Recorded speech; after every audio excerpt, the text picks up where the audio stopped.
Those are my missiles. Yeah, I'm hoping to missile all of this chaff away. I'm kinda running out of options because these carrier glides, if they scale enough, they will take out even the Scorpions. Right now the Scorpions have superior range, but if I hit that button, I will nerf the damage, and quite a bit.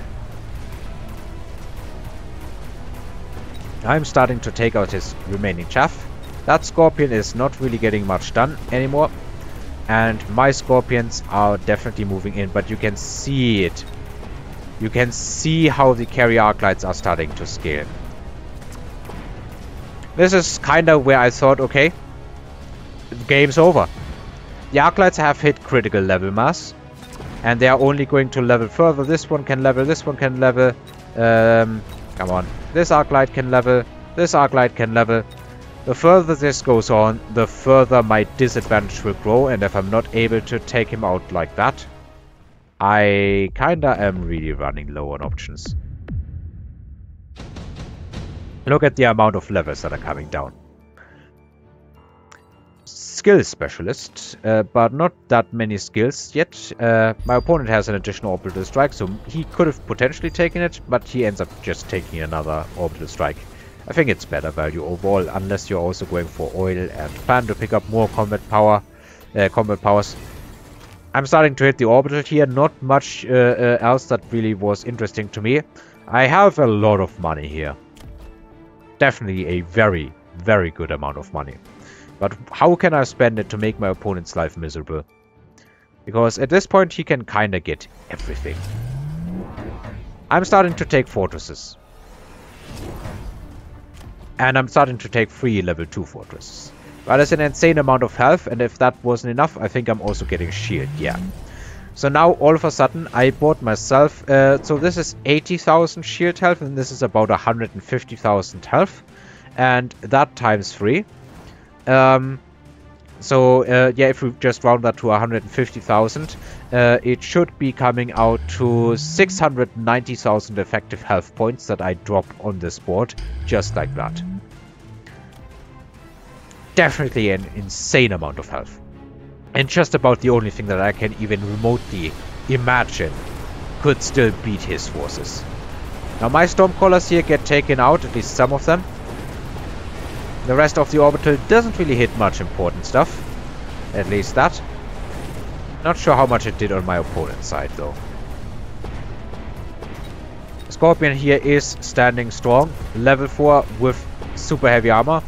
270,000 health points.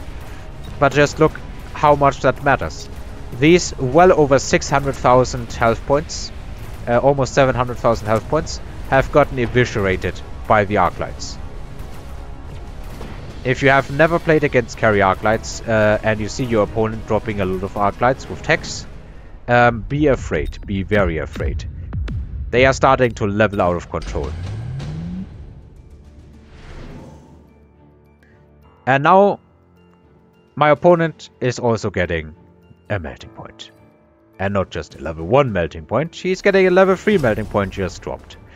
I am starting to think that only more giants, more health, and more chaff clear is going to do that. So I'm right now getting a lot of chaff clear. I need my Scorpions to do everything they can. Now these Scorpions are starting to fall behind on levels. They don't have bad levels, but they at this point are just constantly feeding my opponent's arc lights that are leveling way out of control. We have level 5 with Amcore here doing 9,481 damage. We have any higher levels than that? That's another level 5, that's another level 5, another few 5s. This one at level 3 is kinda behind everyone else, but I'm sure it will get to level. He's put another arc light here, I think. Yeah. I've also sold my Phoenixes over the last 2 rounds. In case you don't see it, I literally have 0 units that shoot up in round 9. And I did notice that in game. It's just that I don't think I even had a chance to do something about it. My opponent's anti-air tech, what do I really do? If I go into something that shoots up, it will get destroyed just like that. Fortunately, at least for now, my opponent is not capitalizing on that severe weakness in my army. The Vulcans with the missiles are helping to clear the chaff, and they are giant health pools. I also hit the buttons here. It is highly necessary to do that. The melting point is taking my fortresses out very effectively. And it is tanking everything. So my opponent definitely, I think, got the better end of all the unit drops and everything. That said, I was able to take down a decent amount of Arclights. And my Scorpions are moving in and doing good damage, but only on one side. On this side, the Arclights won, and you can already see that they can level. I still have some Stormcrawlers, but so does my opponent. That said, these Arclights are starting to hit the same range as Stormcrawlers, and he still has an anti-missile device here. Now, it's not enough, at least in this round, but remember that every round that goes by, my opponent starts scaling further and further, and these Arclights are still starting to hit more and more levels. Even the melting point gets to level, and if he didn't have already powerful enough units, another M-Core drops. My opponent puts it, I would be guessing, yeah, I would have guessed on a Arclight, but I remembered from before, I just didn't have it ready in my mind. He puts it on the melting point, so this is a melting point that effectively is level 7 from its stats, I think. And it even gets energy absorption, because why not heal for infinity health, almost. Another level 2 melting point with elite spec, of course, no problem. I'm starting to hit the punch on the fortresses because I need to. And what I also got this round is siege mode on the Scorpions, because they need to start outranging these Arclights, otherwise they will not get anything done ever again. My opponent is putting some shields down. I'm not entirely sure why he's putting shields down, but yeah, it is his good right to put shields down, I guess. Those Scorpions are not doing much anymore. Yeah, that Scorpion is getting 17,000 damage and it has an item. I think he should have sold that. Stormcrawlers now have EMP, although that is of course also very vulnerable, because there is not really a lot of Stormcrawlers to prevent being intercepted. My forces are moving in. The melting points right now are still stuck on chaff, but that is only temporary. However, my chaff clear is definitely a lot better than his. The shots of my fortresses are landing, but this is a melting point that's effectively level 7 and it heals. So it does not really care. At least one of these gets EMP'd. It won't be doing a lot more healing because it doesn't have a lot more damage, and these Scorpions, despite having little damage compared to what they usually have, are still hitting pretty hard. The two sides of the map have basically leveled out, and these Scorpions at 135 meters of range are outranging everything. Even the carry Arclights can't even reach that amount of range, I think. And these, our mobile artillery platforms, are the heroes of the match, and they take out everything. However, it's not over yet. We are on round 11, and my opponent's carry Arclights are leveling even further. Another M-Core comes out. In theory also, Assault melting point, and if I remember correctly, that's not a theory, yeah, for my opponent he does actually take Assault melting point. So this level 5 melting point with M-Core is starting to hit almost 600,000 health points, and that is without even the first level of defense enhancement. Arclights are starting to hit absolutely scary levels. There's level 7 here. Level 6 and level 5. This one is also level 5, about to hit level 6. This one is level 6. That guy has finally gotten the next level. This thing is level 8. Level 5 with M-Core. He has another melting point here. And he also has EMP missiles. I think he got that before this round as well. I'm starting to drop some additional Stormcrawlers. And I still have nothing that shoots up, by the way. My opponent either never noticed or didn't decide to capitalize on it, but that would be kinda insane, because I think you can kinda just drop some overlords and win the round and potentially win the game. I'm pretty sure he would just plain win the game if he drops one overlord. But at least for now, he does not do it. I'm leveling everything that I can. Orbital strike here, completely unopposed or unprotected, whatever you want to say.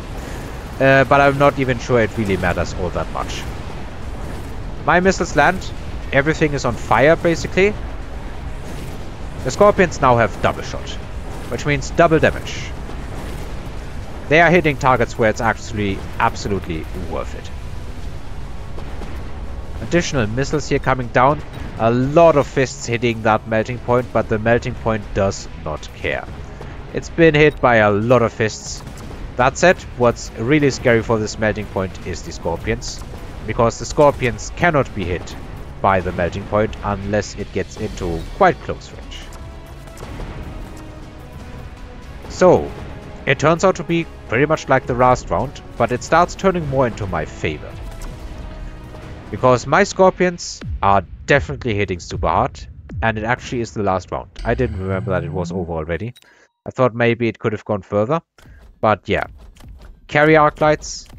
My opponent even got subsidized arc lights. He started with elite and was able to make it work at the beginning. He even got assault melting point, which is just an insane HP boost. This thing almost has 600,000 health points. Best I got with my fortresses is about 2,250. But yeah, Scorpions. I previously thought, previously I only knew that you can counter carry arc lights with just mass fort because it's too much HP, and these things will just move in and kill the arc lights and everything else the opponent has. But now I know that actually Scorpions are super amazing, even in the later stage of the game. However, you do, I think, need levels on these Scorpions, otherwise the opponent can just put some fortresses in front, and your Scorpions with the nerf damage will no longer be quick enough with killing the fortresses and their shields and everything else, so that the opponent will still push in. That said, I definitely think my opponent wasted the opportunity to go into air power. I was thinking about at least hitting anti-air on the fortresses, but it's a lot of money. So I did decide to not do it. But my opponent could have very easily won. Also, I definitely think he should have gotten defense enhancement, if only for that melting point. So I guess maybe in the later stages of the match that wouldn't have mattered anyway. So yeah, item Scorpions. Literally every Scorpion here has got a item for himself against arc lights. Going to round 11. Yeah, I love this game. I still think that I didn't really deserve the win here, but I'm quite glad because I think I got 5 XP out, 5 MMR out for this match, and I'm pretty sure if my opponent had won, he would have gotten like upwards of 35. I think he could have even got more than 40 MMR from me if he had won that. And do believe me, this was a really close match. But I was able to get a good enough counter against the carry arc lights. A level 6 Scorpion here. Yeah, those are some really chunky Scorpions. This thing has... Yeah, it's starting to compete with that melting point. My goodness, that is a lot of health. Anyway, thanks for watching, everybody. And I hope to... Well, I hope that my nose gets a bit more clear. You might have noticed that I'm still having a lot of snot up my nose. But I'm hoping that I can upload more Mechabellum in the future, because I really like this game and I will continue playing it. At least that's the plan right now. Thank you, everybody, for watching and listening, and until next time.